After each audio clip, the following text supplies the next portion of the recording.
Zvezdani Mlakar je kmečko življenje priraslo k srcu. Pred leti se je namreč zaljubila v kmetijo, ki sta jo z možem kasneje kupila in jo obnovila. To je moj dom, nikoli si nisem predstavljala, da bom tako živela, ker jaz nisem zrasla na deželi, moj mož pa še manj. Nazaj v Ljubljano. Niti slučajno.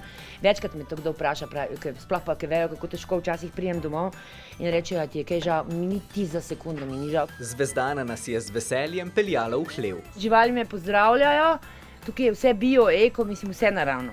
Evo, poslušajte, pozdrave.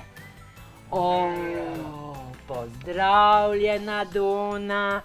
Živjo Ljubica. Na veliki kmetiji sredi neokrnjene narave je pravi mali raj in živalski vrt. Lame, ne? Pa imamo konje, pa imamo enega ponja konička, pa imamo sličke, pa imamo ovčke. Ima tudi kokoške in škotsko govedo, a v Zvezdanini družini ni vegetarijancev. Jaz striktno ne kupujem zdaj solat ali pa paradižnika ali pa česarkoli. Tisto, kar pač imamo, kar smo imeli za v zimnico, tisto jemo.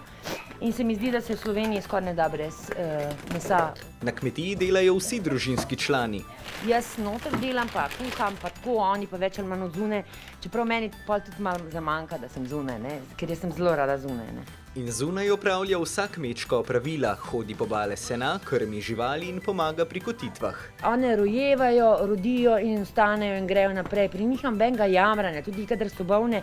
Zato sem pa jaz, na primer, pri nas specialist, kadar so živali bolne, pa jim jaz pomagam, pa vsi moje fantje zbežijo. Ne? Zato pa ji živali ljubezen tudi vračajo. Vse smo ljubice, a ne? Vzdala ljubčka te. Ja, to je prava ljubezen.